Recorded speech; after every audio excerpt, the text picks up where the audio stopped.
కడప జిల్లా బదివేలు పట్టణంలోని మాంసాహార దుకాణాల యాజమాన్యులతో మున్సిపల్ కమిషనర్ నరసింహారెడ్డి సమావేశం నిర్వహించారు. ఈ సందర్భంగా ఆయన వారి సమస్యలను అడిగి తెలుసుకున్నారు. దుకాణ యాజమాన్యులు మాంసాహార ప్యాకింగ్ కొరకు బయోడిగ్రేడబుల్ కవర్లు మాత్రమే వాడాలని సూచించారు. చికెన్, మటన్లను బయట వేలాడదీసి ప్రజల కోసం కనిపించకూడదన్నారు. దుకాణ పరిసర ప్రాంతాలలో పరిశుభ్రత పాటించాలన్నారు. ఈ కార్యక్రమంలో గోపవరం తహసీల్దార్ త్రిభువన్ రెడ్డి, బద్వేల్ అర్బన్ రూరల్ సిఐలు Lingappa, Krishnaiah, RTC depot manager Niranjan తదితర సిబ్బంది పాల్గొన్నారు.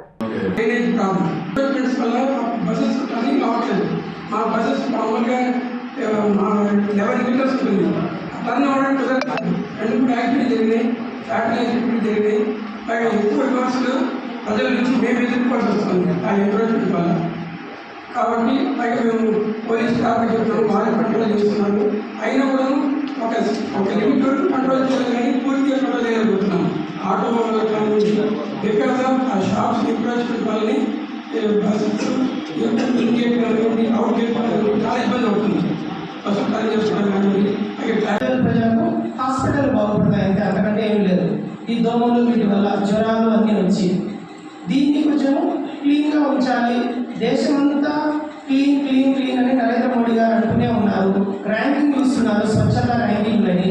కానీ మన బద్వేల్లో మెయిన్ రోడ్లో రీసెంట్గా కలెక్టర్ గారు చూసి కూడా కొంచెం బాధపడిపోయారు. కొంచెం సీరియస్గా దీని మీద ఏదో చేయాలని కలెక్టర్ గారు కూడా ఆదేశాలు ఇచ్చారు. క్లీన్ ఉండాలి, కనీసం అలా ఉంది. అలా ఉంటూ డస్ట్ వ్యర్థాలన్నీ కూడా అక్కడ పోగుపడుతున్నాయి.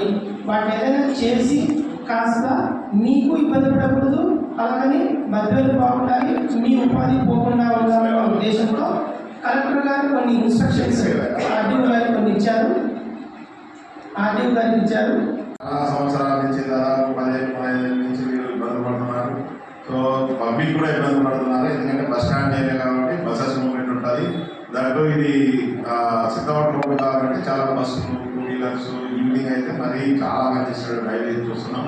సో మీ షాపుల వాళ్ళు కూడా చాలా ఇబ్బంది పడుతున్నారు. సో ఆ రోజు ఏదో తెలుసో తెలియకో మీ బతుదేరు కోసం మీకున్న అవకాశాలను పట్టుకొని మీరు ఆ రోజు అక్కడ ఏదైతే ఆర్ఎన్బి రోడ్ ఉందో ఆర్ఎన్బి రోడ్ మీద మీరు ఎంక్రోచ్మెంట్ చేసి అక్కడ కొన్ని టెంపరీ కట్టుకోవడం జరిగింది. సో ఆ రోజు పరిస్థితుల్లో అది మీరు కట్టుకోవడానికి మీరేమి తప్పు చేశారని నేను చెప్పను, కానీ బట్ దానికి ఒక మనం సొల్యూషన్ చూసి మీకు కూడా బతుకుదేరు జీవనోపాధి ఇక్కడ దెబ్బతినకుండా, సో పబ్లిక్ కూడా ఎవరికి కన్విన్స్ కాకుండా, అలాగే బస్ స్టాండ్ ఏదైతే ఆర్టీసీ బస్ స్టాండ్ ఉందో బస్ స్టాండ్ డిపోకు వాళ్ళ డిపో మేనేజర్ ఆఫీస్ అయితే ఇంకా అసలు ఎక్కడ ఎందుకు పడిపోయింది, దానికి పోవడానికి లేదు. ఎందుకంటే పబ్లిక్ మొత్తం లాగా అన్నమాట. ఇంకా పబ్లిక్ ఇంకా బస్సు మీద పోవడానికి కూడా చాలా ఇబ్బందికరంగా ఉంది. సో ఇంతవరకు లాస్ట్ టైం ఒకసారి మనం దీని మీద ఎక్సర్సైజ్ చేశారు. కొంతమంది ఆల్మోస్ట్ అమౌంట్ మనీ కూడా పే చేశారు.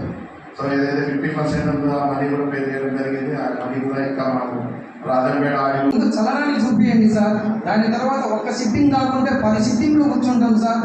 తమరు అధికారులు ఏ నిర్ణయం తీసుకున్నా కానీ అందరము కలిసికట్టుగా ఒక నిర్ణయానికి వస్తాము, అధికారులకు సహకరిస్తాం సార్.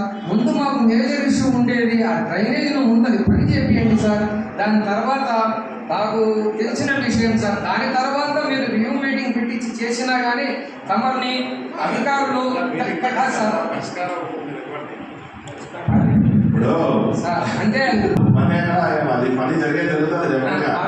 వర్షాల వల్ల కానీ అది రైల్వే ఓపెన్ పెట్టలేదు. అక్కడ బతికే వాళ్ళు ఒక్కొక్క అంగట్లో 4-5 మంది ఉంటారు. ఒక్కొక్క అంగట్లో ఇప్పుడు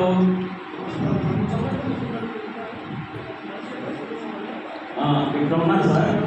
దీనికి ఆ రోజు కమిట్మెంట్ ఏంటంటే మేము ఆ అమౌంట్ కంటే ఒక వారం రోజుల్లోనే పని స్టార్ట్ చేస్తామని చెప్పినాము. చేయలేదు. పలు దఫాలుగా పోయి మన డిఎం గారిని మేము అడిగినాము, చేస్తామని చెప్పినారు. ఆర్ఎం గారి నుండి కూడా ఒకసారి అడిగినాము, ఆయన కూడా చేస్తామని చెప్పినారు, చేయలేదు. మళ్ళీ రాష్ట్ర ఈ ఆర్టీకి సంబంధించిన ఆఫీసర్ పెద్ద ఆఫీసర్ వచ్చినారు, ఆయన కూడా అడిగినాము. మేము త్వరలోనే మొదలు పెట్టడం చేపిస్తామని చెప్పినారు ఆయన కూడా. ఇంతవరకు 10 సంవత్సరాలు గడిచిపోయింది, ఇంతవరకు మాకు ఎటువంటి చూపించలేదు. ఆ డబ్బు కట్టింది మేము చెప్పినట్టు అక్కడే ఉంది. ఇంకొక విషయం ఏంటంటే సార్, ఆ రోజు మెయిన్ పాయింట్ ఏంటంటే మా జీవనోపాధి కోల్పోకుండా కాంప్లెక్స్ నిర్మించిన తర్వాతనే ఎవరి వాళ్ళు సొంతంగా తీసుకుంటే దానికి ఆ రోజు వేరే వ్యాపారాలను చేసుకుంటామన్నా మేము నలుగురం కలిసి ఒక్కొక్క షాప్లో ఉన్నాము. మా మార్కెట్ కేటాయించండి, ఆల్రెడీ గవర్నమెంట్ కేటాయించింది సార్ గుంటలు. కూరగాయల market, fish market, chicken mutton market కేటాయించింది సార్. అది డెవలప్ చేసి వాళ్ళు వాడికి పోతారు, వాళ్ళు మంచి వ్యాపారాలు పెట్టుకుంటారు సార్.